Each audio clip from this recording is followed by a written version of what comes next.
Selanjutnya ada istilah stop loss. Apa ini stop loss ya? Sesuai dengan namanya ya, stop loss kerugian ya. Jadi stop kerugian. Ini adalah suatu eksekusi ketika teman-teman ini ingin melindungi aset yang teman-teman miliki.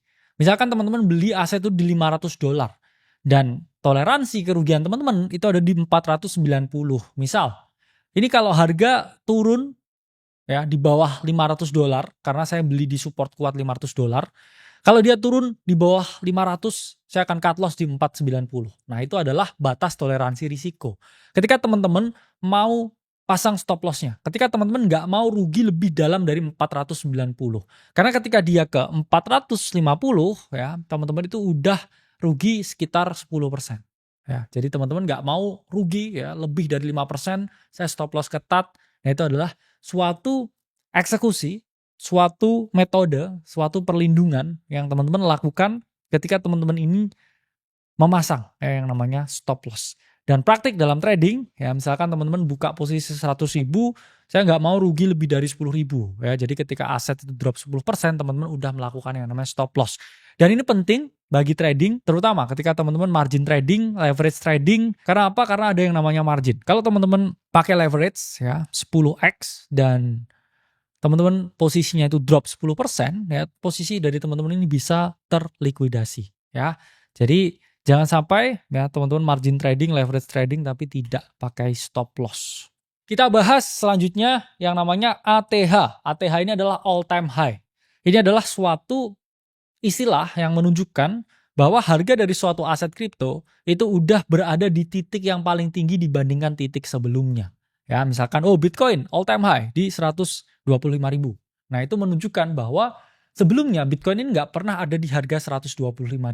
Nah, nanti ketika Bitcoin ke 127.000, misal ya ada potensi gitu ya, atau beberapa ya waktu ke depan ke sana ya, atau misalkan Bitcoin ke $1 juta.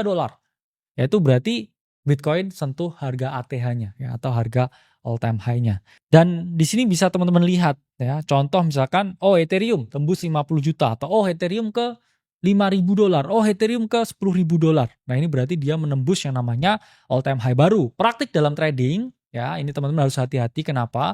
Karena biasanya teman-teman harus mewaspadai ya istilah yang namanya mereka sell on all time high.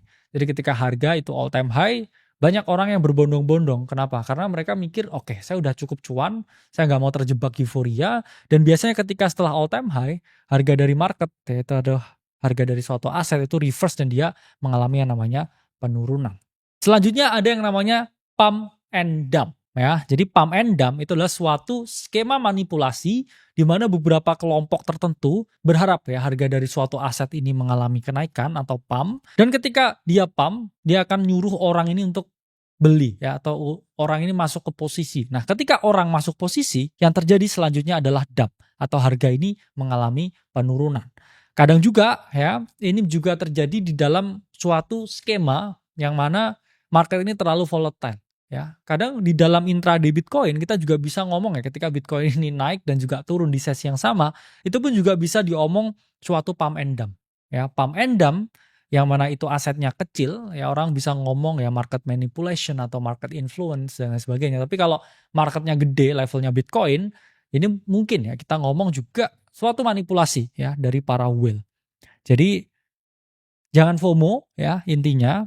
Apalagi pump and dump ini sering terjadi ketika market itu ada dalam news tertentu ya. Misalkan ini FOMC nih ya. Teman-teman harus sangat hati-hati, teman-teman harus sangat mawas diri ya dengan potensi yang ada. Karena apa? Sering kali ya market itu pump and dump di FOMC.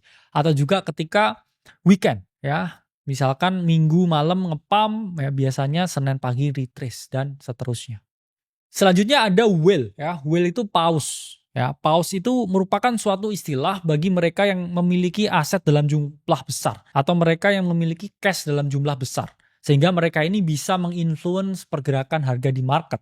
Jadi whale ya itu adalah mereka yang mana mereka biasanya ya punya aset dalam jumlah besar dan mereka ini sering ya mempengaruhi pergerakan harga di market. Jadi para whale ya ini sering juga harus diwaspadai pergerakannya. Contoh ya, yang beberapa hari yang lalu ya, beberapa minggu ini, di mana whale-whale di era Satoshi ini mulai muncul. Yang mana biasanya ketika whale itu muncul, kita harus mewaspadai ya puncak ya akhir dari siklus Bitcoin. Karena apa? Ketika mereka melakukan yang namanya massive sell off, ini mereka akan bikin harga turun signifikan. Begitu juga dari segi permintaan ya atau dari demand side. Sometimes kita juga harus melihat akumulasi dari para whale. Misalkan oke, mereka udah parkir duitnya di centralized exchange, kemudian mereka udah minting USDT, minting USDC. Oke, ini akan ada move di market. Ya, itu adalah sesuatu yang harus teman-teman waspadai juga ya sebagai potensi pump atau potensi kenaikan harga. Selanjutnya ada Dior ya atau do your own research. Ini yang paling penting. Karena apa?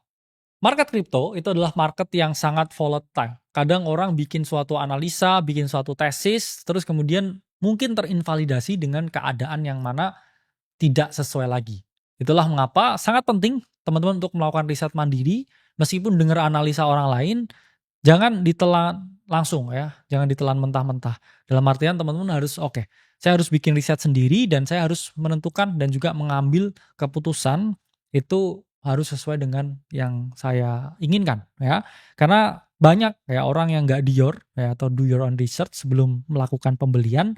Akhirnya apa? Ketika harga ini mengalami penurunan, mereka ini akhirnya nyalahkan orang lain ya. Jadi ini hal yang sangat penting yang harus teman-teman waspadai dan kita masuk ya kesimpulan di mana istilah-istilah ini mungkin awalnya terlihat sangat sulit ya untuk teman-teman pahami. Tapi seiring berjalannya waktu, saya yakin teman-teman ini akan lebih paham, lebih mengerti, dan nanti akhirnya ya bisa jadi praktisi beneran di market. Belajar pelan-pelan, ya meskipun hanya 1% setiap harinya, tapi kalau itu compounding, teman-teman nanti akan jauh lebih jago lagi. Sampai jumpa di video selanjutnya.